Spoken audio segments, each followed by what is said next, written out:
রাধে রাধে বন্ধুরা, শুভ সকাল। আমার মিনি ব্লগে তোমাদের সবাইকে স্বাগত জানাচ্ছি। তো আজকে সকাল সকাল উঠেই দেখছি এই দাদাটা ক্ষেতের মধ্যে সার ছড়িয়ে দিচ্ছে, আর এর আগের দুদিন ধরে আগাছা পরিষ্কার করেছে। একটুখানি বাইরের দৃশ্য দেখে নেওয়ার পর এবার বাড়ি চলে এলাম। দুর্গা মা আসছেন, ঘরের সমস্ত কিছু তো খুব ভালোভাবে পরিষ্কার করতে হবে, আর এই সময়টাতে বেশ রোদ দিচ্ছে, সেই কারণেই বড়মশাইকে বললাম এই খোলগুলো খুলে দিতে। আর আমি এদিকে ঝিঙে বনিয়ে নিলাম আর আলু করলা বনিয়ে নিলাম। দেখো আমাদের সোফার কালারটা ঠিক এই রকম। আসলে ছেলেরা হাত পা না ধুয়েও কোনো সময় বসে যায়, তাই এই সোফাটা যাতে নোংরা না হয় তাই সবসময় কভার দিয়ে রাখি, আর উপরে এই রকম চাদর বিছিয়ে দিই। ভাত বসিয়ে দিলাম আর চলে এলাম বাইরে। এবার এই সমস্ত খোলগুলোকে খুব ভালোভাবে ভিজিয়ে নেব। 2 থেকে 3 ঘন্টা ভেজার পর কেচে নেব।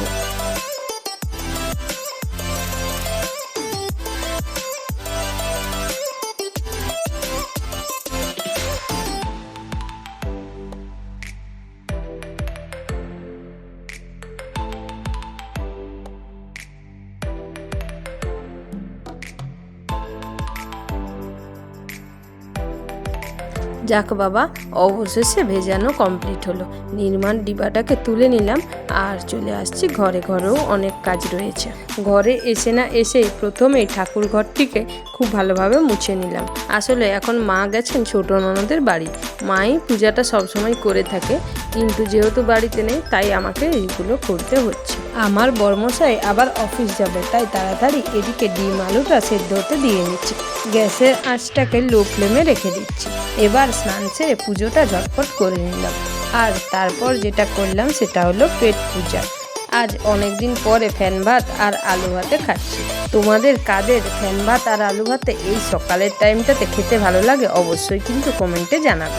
খাওয়া দাওয়া সেরে সরষেটা বেটে নিচ্ছি, কারণ আজকে করব করলা চচ্চড়ি, বেগুন পোড়া আর ডিমের ঝোল। আর যে ঝিঙেগুলো বনিয়েছিলাম সেগুলো ফ্রিজে রেখে দিচ্ছি, পরে করব। আসলে অনেকগুলো হয়ে যাচ্ছে, সেজন্য আর করব না। এবার গ্যাস আর তাওয়া চাকি বান্না খুব ভালোভাবে ধুয়ে নিচ্ছি। এবার বাবার জন্য খাবার বানিয়ে নিচ্ছি। আজকে পূর্ণিমা, তাই বাবা সত্যনারায়ণ পুজো করতে যাবে। তো বন্ধুরা, তোমরা কিন্তু এখানেই কাজ শেষ বলে ভাবো না, আরও নানা রকম কাজ থাকে, সেগুলো সব মিনি ব্লগে শেয়ার করা সম্ভব নয়। তো বন্ধুরা, আমার ভিডিও তোমাদের ভালো লাগলে তোমরা কিন্তু অবশ্যই আমাকে অনেক অনেক সাপোর্ট করো। আর এই দেখো আমাদের বাড়ির থেকে বাইরের ভিউটা।